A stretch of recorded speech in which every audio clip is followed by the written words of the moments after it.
जैन बच्चों, तो कैसे हो आप सभी। आशा करते हैं आप सभी अच्छे होंगे। जैसा कि आपको पता है कि हमने टेंस वगैरह पूरे कर लिए। अभी एक टेंस और रह गया जिसका नाम है फ्यूचर परफेक्ट कंटिन्यूस टेंस, जिसके बारे में अभी अपन पढ़ने जा रहे हैं। तो आपको पता है टेंस क्या होते हैं, फ्यूचर टेंस में अपन पहुंच चुके हैं, तो आपको ये सभी पता होगा कि प्रेजेंट क्या होता है, पास्ट क्या होता है, फ्यूचर क्या होता है। अगर जिस भी भाई ने हमारी वो क्लासें नहीं देखी है तो और उसकी लिंक हम डिस्क्रिप्शन बॉक्स में डाल रहे हैं, तो आप डिस्क्रिप्शन बॉक्स से उस क्लास को अवश्य देख सकते हैं। ओके, तो अभी अपन पढ़ने जा रहे हैं क्या टेंस क्या होता है, फ्यूचर परफेक्ट कंटिन्यूस टेंस। इसी के साथ अपना जो करेक्ट फॉर्म मेन की जो अपने सीरीज चला रही है वो भी क्या हो जाएगी, कंप्लीट हो जाएगी। तो हमने करेक्ट फॉर्म और मेन और टेंस दोनों अपन पढ़ चुके हैं अभी। इससे ये हो जाएगा सिद्ध परफेक्ट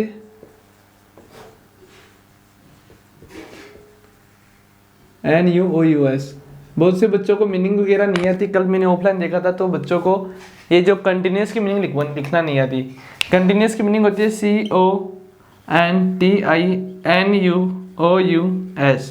ये कंटिन्यूस की मीनिंग होती है। तो अपन पहुंच गए फ्यूचर परफेक्ट कंटिन्यूस टेंस में। तो क्या होता है, इसकी पहचान क्या होती है बच्चों। इसकी पहचान होती है कि जिन भी हिंदी वाक्य के अंत में रा होगा, रही होगी, रहे होंगे शब्द आए और वाक्य के बीच में से शब्द दिया हो और से शब्द से पहले क्या दिया हो, टाइम दिया हो, तो वो कौन से टेंस का वाक्य होगा, फ्यूचर परफेक्ट कंटिन्यूस टेंस का वाक्य होगा। ठीक है, तो अभी अपन एग्जाम्पल देख लेते हैं। जैसे वह कल सुबह 10 बजे तक, वह कल सुबह तक 10 बजे तक नहीं, सुबह तक अंग्रेजी पढ़ रहा होगा। तो देखिए बच्चों, आपको ये सेंटेंस दिखाई दे रहा है कि वह कल सुबह 10 बजे तक अंग्रेजी पढ़ रहा होगा। तो आपको रहा होगा, रही होगी, रहे होंगे सब दिखाई दे रहे हैं। और साथ ही आपको इस वाक्य के बीच अंत में या फिर बीच में शेष शब्द तो नहीं दिखा, लेकिन तक दिखाई दे रही है। और तक से पहले क्या दिया हुआ है, समय दिया हुआ। तो कौन से टेंस का वाक्य होगा, फ्यूचर परफेक्ट कंटिन्यूस टेंस का वाक्य होगा। तो अपन अभी इसकी इंग्लिश बनाते हैं। तो कैसे बनेगी, तो इसकी इंग्लिश बनाने के लिए आपको पहले फॉर्मूले की जरूरत होती है। फॉर्मूला मीन्स सूत्र की जरूरत होती है। तो सूत्र होता है इसका सब्जेक्ट प्लस विल या shall plus have plus been plus main की first form plus ING plus object plus since या for plus time plus other word. Okay, ये क्या हो गया, फॉर्मूला हो गया। तो आपको इसका जो एग्जाम्पल है इसकी इंग्लिश बना देते हैं अपन। तो पहले हमें सब्जेक्ट की इंग्लिश बनानी है। तो सब्जेक्ट कौन है यहाँ पे, वह है, और वह की मीनिंग क्या होती है, ही। ओके, फिर हमें लिखना है विल या सेल। तो मैंने आपको कई बार बता दिया, तो इस बार और बता रहा हूँ कि फर्स्ट पर्सन के साथ आपको क्या लगाना है, सेल लगाना, और जो सेकंड और थर्ड पर्सन है उसके साथ क्या लगाओगे, आप विल लगाओगे। तो ये ही सेकंड पर्सन है या थर्ड पर्सन या फर्स्ट पर्सन, आपको पता है थर्ड पर्सन है, क्योंकि फर्स्ट पर्सन में क्या आता है, आई और वी, और बाकी के जो यू है वो सेकंड पर्सन में आती है, और जो भी आपके प्रोनाउंस बच गए वो कौन से पर्सन में आएंगे, थर्ड पर्सन में आएंगे। तो आप देखिए यहाँ पे ही के साथ विल आएगा या सेल आएगा। तो हमें पता है ही के साथ क्या आएगा, विल आएगा। ओके, फिर विल के बाद में हमें क्या ऐड करना है, हैव, फिर क्या ऐड करना है, बीन, फिर क्या ऐड करना है, मेन की फर्स्ट फॉर्म। और यहाँ मेन क्या है, पढ़ना है। पढ़ना की मीनिंग रीड, तो रीड लिख देंगे अपन READ। ओके, फिर हम क्या करेंगे, इसमें ING ऐड कर देंगे, रीडिंग। फिर हमें क्या लिखना है, ऑब्जेक्ट। तो ये क्या पढ़ रहा है बच्चों, अंग्रेजी पढ़ रहा है। अंग्रेजी की मीनिंग इंग्लिश। ओके, फिर हमें ऐड करना है सिंस या फॉर। तो जैसे कि मैंने आपको पीछे वाले दो टेंस में बताया था, प्रेजेंट परफेक्ट कंटिन्यूस और पास्ट परफेक्ट कंटिन्यूस बताया था कि सिंस किसके साथ आता है और फॉर किसके साथ आता है। तो अपन जो पॉइंट ऑफ टाइम होता है उसके साथ सिंस आता है, और पीरियड ऑफ टाइम के साथ क्या आता है, फॉर आता है। और ये सिंस और फॉर की क्लास में अब टेंस कंप्लीट हो जाएंगे आज। तो आगे वाली जो क्लास है उसमें मैं आपको फॉर या सिंस में डिफरेंस बता दूंगा, और जो फ्रॉम है उसको भी इसमें ऐड कर लूँगा। तो आपको इसमें आगे जो भी समय आएगा या फिर आपको कंपटीशन एग्जाम या फिर कहीं पे भी आपको सिंस फॉर और फ्रॉम में दिक्कत नहीं होगी। ठीक है बच्चों, तो बताइए यहाँ पे सिंस आएगा फॉर, तो सिंस आएगा, ठीक है। फिर मॉर्निंग और फिर टुमारो। तो ये देख लीजिए आप, मैंने बताया था कि पहले क्या बनती है, पहले सब्जेक्ट की बनती है, जो व्यक्ति काम करता है उस नाम की इंग्लिश बनती है, फिर लास्ट से इंग्लिश बनना शुरू होती है, जिसे हमने पढ़ने की बनाया, फिर अंग्रेजी की बनाया, फिर तक की बनाया, फिर सुबह की, फिर कल की बनाया। तो इस प्रकार इंग्लिश बनती है। तो आप समझ गए होंगे क्या मैं बोल रहा हूँ, क्या मैं आपको समझाने की कोशिश कर रहा हूँ। ओके, तो नेक्स्ट अपन नेगेटिव सेंटेंस। तो नेगेटिव सेंटेंस का जो फॉर्मूला है वो मैं आपको बता देता हूँ। फॉर्मूला होता है इसका, देखो तीसरे स्थान पर हमें क्या ऐड करना पड़ेगा बच्चों, नॉट ऐड करना पड़ेगा। तो देखिए पहले क्या आएगा, सब्जेक्ट प्लस विल या सेल प्लस नॉट प्लस है प्लस बीन प्लस मेन की first form plus ING plus object plus since या for plus time plus other word. तो आपको घबराना नहीं है, आपको जस्ट तीसरे स्थान पर क्या ऐड करना है, नॉट ऐड करना है। तो जैसा कि मैं एक सेंटेंस आपको बता देता हूं कि इसी का नेगेटिव बना लेते हैं अपन कि वह कल सुबह तक अंग्रेजी नहीं पढ़ रहा होगा, ठीक है, वो कोई मजा ले रहा होगा, अंग्रेजी नहीं पढ़ रहा होगा, है ना। तो इसका इंग्लिश बना देते हैं। अपने को क्या करना है, कुछ नहीं करना, अपने को तीसरे स्थान पर क्या ऐड करना है, नॉट ऐड करना है। और बाकी का सेंटेंस जो मैंने अफर्मेटिव का असर्टिव का बनाया सेम वैसा का वैसा रहेगा, सिर्फ तीसरे स्थान पर क्या आएगा बच्चों, नॉट आएगा। ओके, तो मैं बना देता हूँ, he will not have been reading English since morning tomorrow.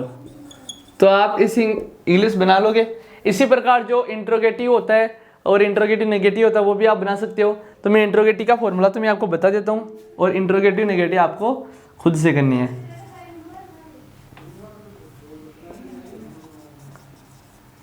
Interrogative की मीनिंग भी आपको सही से नहीं लिखते आप लोग, INTERGATIV होती है इंट्रोगेटिव की मीनिंग, क्योंकि आप इसको सेपरेट तरीके से एक कॉपी में उतारोगे, शुरू से उतारोगे, तभी आपके नंबर आएंगे, आपको ये समझ में आएगी।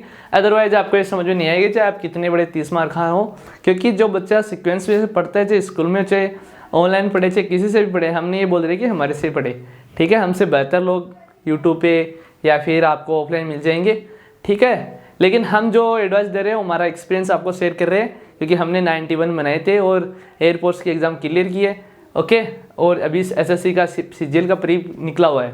ओके, तो अपन तैयारी कर रहे हैं। तो आप भी जो हम एडवाइस बता रहे हैं अपना एक्सपीरियंस शेयर करिए, क्योंकि आप फेलियर से ज़्यादा सीखते हो बजाय जो टैलेंटेड होता है। और मेरा खुद का ऑफलाइन कोचिंग सेंटर है, तो मैं वहाँ पे बच्चों को बताता हूँ कि ऐसे ऐसे करो, ऐसे तैयारी करो, तब आपके नंबर बनेंगे, ठीक है। तो जैसा मैं बताता हूँ, आप मेरा जो एक्सपीरियंस है उसको यूज करो, क्योंकि अब्दुल कलाम ने कहा था कि खुद मतलब गलती करने के बजाय दूसरे गलती से सीखना एक बहुत बढ़िया अपॉर्चुनिटी होती है, ठीक है। तो जो गलती हमने की है या फिर किसी और ने की है, उससे सीख कर अपन इस चीज़ को क्या कर सकते हैं, सुधार कर सकते हैं। तो आप लोग पहले नोट्स बनाया करो सेपरेट तरीके से, फिर उतारा करो, ठीक है बच्चों। तो और भी कोई दिक्कत हो किसी भी चीज़ में, किसी भी चैप्टर में, अभी अपन पेशियोस पढ़ने वाले हैं अगली वाली क्लास में, आने वाली क्लासों में, तो पेशियोस भी आपको एकदम सीक्वेंस वाइज सिखाए जाएंगे, एकदम जीरो से हीरो। क्योंकि पेशियोस एक ऐसा चैप्टर है जो आपको, जब आप CDS की, एपकेट की, CGL की, CDS CPO वगैरह तैयारी करोगे तो उसमें क्वेश्चन आते हैं, ठीक है। और बड़े से बड़े बच्चा इसमें अटक जाता है, और फिक्स क्वेश्चन आते हैं, आपको फिक्स रूल्स रटने हैं, समझने हैं, और आप आसानी से नंबर ला सकते हो, ठीक है। तो आप मेरी बातों को समझ गए होंगे, ओके, कि मैं क्या बोल रहा हूँ कि आपको जहाँ से पढ़ना है एकदम सीक्वेंस से पढ़ना। क्योंकि अब आपने स्कूलिंग की पढ़ाई की है, फिर अभी आप स्कूलिंग पढ़ रहे हो, तो आप ऐसा थोड़ी करते हो कि बीच में क्लास को छोड़कर भाग जाते हो, या फिर आपकी जस्ती है तो अंदर आते हो, जस्ती है तो बाहर जाते हो, ऐसा नहीं होता। तभी 10th तक बच्चा या फिर 12th तक बच्चा ठीक रहता है, और फिर आगे जब आता है तो वो कंपटीशन से पिछड़ जाता है। उसका मेन रीज़न यही है कि वो थोड़ा अपने आप को केयरलेस फील करता है। आपको डिसिप्लिन में रहना होगा, ठीक है। जैसे आप डिफेंस वगैरह की तैयारी करते हो, फिर जो आपके बड़े भाई बहन जो लगे हुए हैं अभी डिफेंस में, तो उनसे पूछना, उनको सिर्फ एक डिसिप्लिन सिखाया जाता है कि आपको इतने बजे उठना है, इतने बजे ये काम करना है, इतने बजे ये काम करना है। तो वैसा सभी कुछ डिसाइड होता है पहले से, प्री प्लान होता है। तो प्री प्लान से आप कुछ भी हासिल कर सकते हो अगर आप अपना खुद से कंपटीशन रखोगे ना, कि मेरे को पिछली बार मैंने ये किया है या फिर ये टारगेट था मेरा, मैंने इसको पूरा किया है, तो इस बार थोड़ा टारगेट बढ़ाओ, ठीक है। खुद से कम्पिटिट करो, तभी आप आगे जाओगे, दूसरों को ना देखो। क्योंकि कुछ लोग ऐसे भी होते हैं आपके साथ ही बैठते हैं, लेकिन वो आपको अपना सब कुछ नहीं बताते, ठीक है। उनके पास बहुत सारा नॉलेज है, वो बोल देता है कि यार मैं तो पढ़ के नहीं आया, तो आप भी थोड़े ढीले हो जाते हो, थोड़ा फ्री हो जाता है कि यार ये भी पढ़ के नहीं आया, तो जो भी पनिशमेंट मिलेगी हम दोनों को मिलेगी। और जब टेस्ट लगता है तो दोनों उसके नंबर आ जाते हैं और अपन रह जाते हैं। तो यही होता है, हमारे साथ होता था, आपके साथ तो ज़रूर होता होगा। और मैं देखता हूँ भी उन बच्चों को अभी हाल फिलहाल में कि एक बच्चा पढ़ के आता है और दूसरे को क्लास में आके ये बोल देता है कि भाई मैंने तो ये छोड़ दिया, ये रह गया, ये मैं पढ़ के नहीं आया, बुखार हो गई, लाइट चली गई, ठीक है। और जब टेस्ट लगता है तो पूरे नंबर आते हैं। तो ऐसे किसी और से कंपटीशन रखने के बजाय खुद से कम्पिटिट करो, तभी आप लाइफ में सक्सेस होगे, ठीक है। अभी हमारे पास भी कुछ ऐसी अपॉर्चुनिटी नहीं है कि अपन ज़्यादा ज्ञान दे सके आपको, लेकिन फिर भी जो भी हमारा एक्सपीरियंस है वह हम आपको शेयर करने की कोशिश करते हैं। तो बच्चों, जो भी हम बोलते हैं बताते हैं उस पर थोड़ा फोकस किया करो और पढ़ते रहो। बस एक ना एक दिन ऐसा मोड़ जरूर आएगा कि आप सक्सेस होगे, है कि नहीं। और उनसे राय ना लो जिन्होंने अभी तक अपनी लाइफ में कुछ किया नहीं है, उनका कोई लक्ष्य नहीं है, या फिर जो जहाँ पे है वहीं पे खुश है, उनसे राय लेना बंद करो, ओके। तो पढ़ते आगे, क्या ज़्यादा हो रहा है। तो ये जो विल या सेल है, मैंने बताया था कि हेल्पिंग वर्ब पहले आती है और फिर सब्जेक्ट वगैरह कंटिन्यूस होती है। तो अफर्मेटिव में ये जो हेल्पिंग वर्ब है ये पहले आएगी, विल या सेल प्लस सब्जेक्ट प्लस है plus been plus main verb की first form plus ing plus object plus since या for plus time plus other word plus question mark. तो ये क्या हो गया, नेगेटिव का फॉर्मूला हो गया, ओके। तो मैं आपको इसका वो बता देता हूँ, अभी आपको क्या इसका नेगेटिव बना देता हूँ। नेगेटिव में कुछ नहीं है, सिर्फ ये जो विल या सेल है उसको पहले लिखना है, जैसा मैंने लिखा है। तो इसमें ये विल है वो पहले आ जाएगा, फिर he have been reading English since morning tomorrow, question mark. तो इस प्रकार आप वाक्य बना सकते हो, चाहे कोई भी वाक्य हो, कितना ही हार्ड हो, क्योंकि कुछ भी हार्ड नहीं है। अगर अपन ने ठान लिया कि यार ये करना है, तो वो एक दिन ऐसा आएगा कि आप उसको कर दोगे। चाहे कितना भी हार्ड मुकाम हो, एक दिन ऐसा आता है व्यक्ति का कि वो सब कुछ उसका क्लियर हो जाता है जो वो सोचता है, ठीक है। तो अभी अपन पढ़ेंगे क्या, करेक्ट फ्रॉम मेन वर्ब्स पे चलते हैं। इनको उतार लिया होगा आपने, नहीं उतारा तो आप वीडियो को पॉज करके उसको देख सकते हो, ठीक है। अभी मैं इसको रब कर रहा हूँ।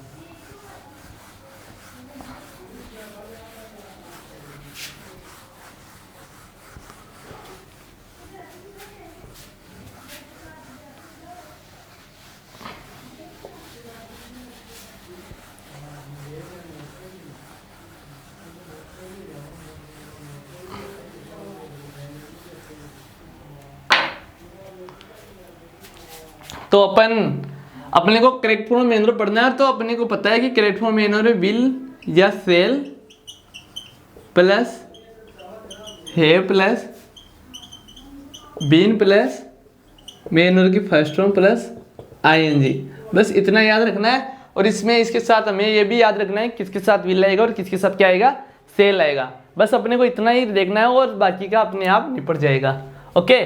Then correct form main verb का क्या सीन है इसमें है कि आपको किसी भी वाक्य में बीच में, अंत में, शुरू में, कहीं पे भी आपको बाई प्लस टाइम दिखाई देते और वाक्य में सिंस या फॉर प्लस टाइम भी आ जाए, तो आप उस वाक्य में आए जो रिक्त स्थान, ब्रैकेट, खालिस्तान जो भी आप बोलते हो, उसमें आप बिना किसी परेशानी के, बिना कुछ किए आप उसमें फ्यूचर परफेक्ट कंटिन्यूस टेंस की क्रिया कर सकते हो, ठीक है बच्चों।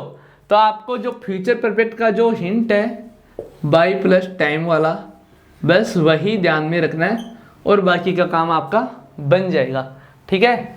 जैसे मैं एक सेंटेंस लिख दूँ, बाई 2023 आई रिक्त स्थान गेट सक्सेस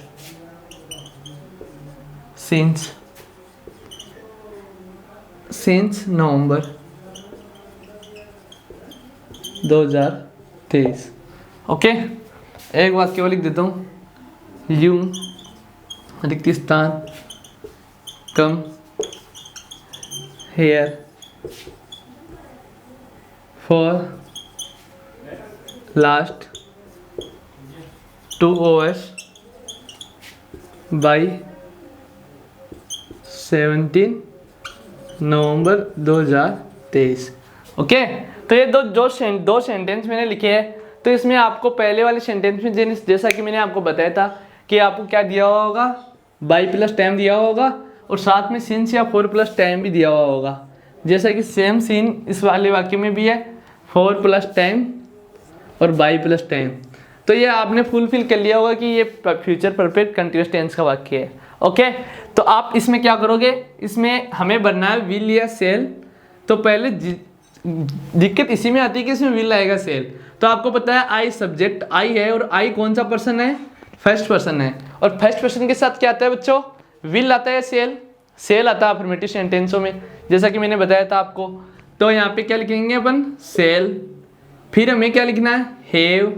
फिर क्या लिखना है, बीन। फिर क्या लिखना है, मेनर की फर्स्ट फॉर्म। और जो ब्रैकेट में फॉर्म दी हुई होती है वो मेनर की फर्स्ट फॉर्म होती है, तो गेट की गेट।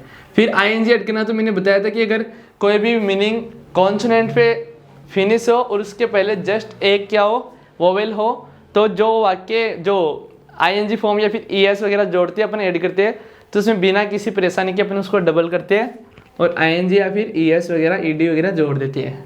ठीक है, इसी प्रकार इसमें क्या आएगा, यू के साथ विल आएगा सेल, ये सेकंड पर्सन है तो विल आएगा, हैव बीन कमिंग। और मैंने इसका भी आपको एक रूल बताया था कि ई हट जाता है वगैरह वगैरह। तो ये आपका जो चैप्टर है करेक्ट फॉर्म मेन वर्ब का, इसी के साथ फिनिश होता है और इसी के साथ आपके जो टेंस वगैरह वो भी फिनिश होती है। ठीक है, आगे आने वाली क्लासों में हम आपको फोर या सिंस में डिफरेंस दिखाएंगे और फिर आगे आने वाली क्लासों में हम आपको पैसिव वॉइस भी स्टार्ट करेंगे। और प्लस जिन बच्चों को ये टेंस वगैरह समझ में नहीं आए, उसकी एक शुरू से बेसिक से सिर्फ टेंस ही आपको समझाने की कोशिश की जाएगी, ताकि हर बच्चा टेंस को ढंग से सीख ले। ये तो मैंने आपको ऊपर से बताया ताकि जो भी बच्चा टेंथ की तैयारी कर रहा है उसको पहले से आता होगा ये सब। तो इसी के साथ वो करेक्ट होना मेन वर्ब का जो चैप्टर है वो भी फिनिश कर ले। और हमारा कोई और ज़्यादा इसमें मकसद नहीं था। तो इसी के साथ आपके 2 चैप्टर फिनिश होते हैं। तो जैसा कि मैंने आपको आगे का शेड्यूल बता दिया है। और जो बायोलॉजी फिजिक्स वगैरह की क्लासेज है वो अपन ने डालने शुरू कर दी है। साथ ही अपने जो सर है वो भी अपनी टीम को थोड़ा वाइड कर रहे हैं। ठीक है, ऑफलाइन के साथ साथ ऑनलाइन भी थोड़ा काम कर रहे हैं अपन। ओके, तो आने वाले समय में हम बहुत कुछ इंप्लीमेंट करके आपको क्लासेज प्रोवाइड कराने की कोशिश करेंगे। ठीक है, तो मिलते हैं बच्चों अगली क्लास में इसी उत्साह और उमंग के साथ। तब तक के लिए जुड़े रहे हमारे साथ और अपने सेहत का ख्याल रखें, अपने घर वालों का ख्याल रखें। ठीक है, बड़ों का कहना माने, छोटों का भी ध्यान रखें, क्योंकि उनको भी सक्सेस करना है, आपकी जिम्मेदारी है। उनको पता नहीं है क्या सही है क्या गलत है। साथ ही चैनल को सब्सक्राइब करें, वीडियो को शेयर करें, लाइक करें, अपने दोस्तों को बताएं और जहाँ से भी पढ़ रहे हो आपको वहाँ पे लव करिए। ठीक है, ठीक है। Success is not an accident, कि सक्सेस कोई एक्सीडेंट नहीं है, कोई घटना नहीं है। इसमें आपको हार्ड वर्क करना ही पड़ेगा। ठीक है, तो मिलते हैं अगली क्लास में। धन्यवाद।